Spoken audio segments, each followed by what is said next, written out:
नमस्कार भारतवासियों, क्या आप जानते हैं कि भगवान विष्णु के अंशावतार भगवान दत्तात्रेय के कोई पारंपरिक दीक्षा देने वाले गुरु नहीं थे। उन्होंने पृथ्वी को अपना गुरु बनाया। लेकिन क्या आपको पता है कि जब राजा यदु ने उनसे उनकी इस बेफिक्र खुशी का राज पूछा तो उन्होंने क्या कहा था? चलिए जानते हैं श्रीमद् भागवत महापुराण के 11वें स्कंद की अप्रमाणिक कथा।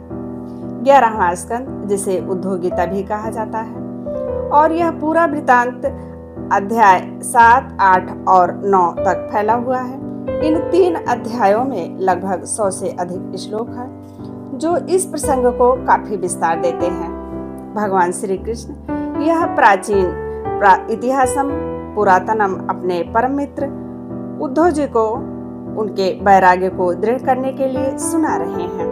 श्री कृष्ण बताते हैं, एक बार महाराजा यदु और एक अवधूत जो स्वयं भगवान दत्तात्रेय थे के बीच संवाद हुआ था। इसके पीछे की मूल कहानी श्रीमद् भागवत महापुराण के 11वें स्कंद के 7वें अध्याय श्लोक 24-25 के आगे के अनुसार। एक बार राजा यदु, जो यदु वंश के पूर्वज थे, ने वन में एक युवा अवधूत सन्यासी को देखा। वह अवधूत एकदम शांत, आनंदित और निडर होकर अकेले घूम रहे थे। उनके चेहरे पर एक अलौकिक तेज था, जैसे उन्हें संसार की किसी भी चीज की चिंता ना हो। राजा यदु उनके चरणों में झुके और प्रणाम करके विस्मित होकर पूछा, हे ब्राह्मण, आप युवा हैं, बुद्धिमान हैं और शारीरिक रूप से सक्षम भी हैं। फिर भी आप ना तो धन कमाने का प्रयास करते हैं, ना आपका कोई परिवार है और ना ही आप कोई व्यवसाय करते हैं। जब पूरी दुनिया सांसारिक इच्छाओं की आग में जल रही है, तब आप इस तरह पूर्ण आनंद और शांत कैसे मग्न हैं? आपके इस आनंद का रहस्य क्या है? अवधूत यानी श्री भगवान दत्तात्रेय मुस्कुराते हुए उन्होंने उत्तर दिया, उनके आनंद का कारण कोई एक गुरु नहीं, बल्कि प्रकृति और संसार से सीखी गई बातें हैं। उन्होंने कहा, राजन, मैंने अपने बुद्धि से इस संसार को बहुत बारीकी से देखा और प्रकृति के अलग अलग तत्वों से ज्ञान लिया। इस प्रकार मेरे 24 गुरु बन गए, जिनके कारण आज मैं पूरी तरह मुक्त और आनंदित हूँ। श्रीमद् भागवत महापुराण के 11वें स्कंद के अनुसार सबसे पहले भगवान दत्तात्रेय ने गुरु के रूप में पृथ्वी का नाम लिया। दत्तात्रेय जी ने केवल पृथ्वी से ही नहीं, बल्कि पृथ्वी के 2 विकारी पर्वत और वृक्ष से भी अलग अलग शिक्षा ली थी। उसके विषय में भी बताया। महाराजा यदु से पृथ्वी से क्या सीखा?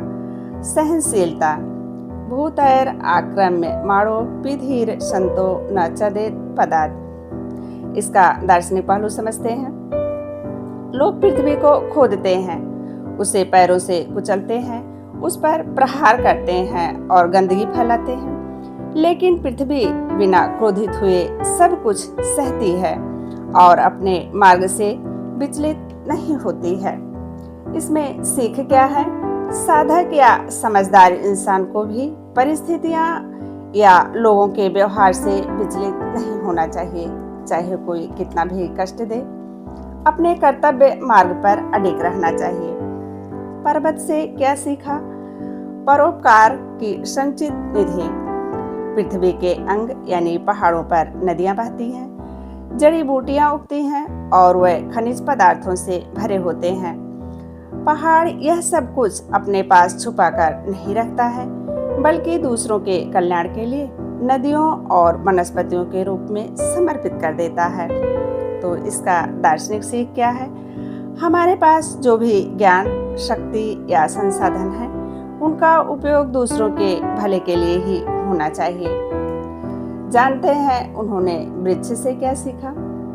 इसका दार्शनिक पहलू, पेड़ धूप सहता है और दूसरों को छाया देता है। जो उसे पत्थर मारता है, उसे भी वह मीठे फल देता है। पेड़ का जीवन पूरी तरह दूसरों के लिए समर्पित होता है। इससे यही सीख मिलती है कि एक श्रेष्ठ मनुष्य का जन्म दूसरों के कल्याण के लिए होना चाहिए।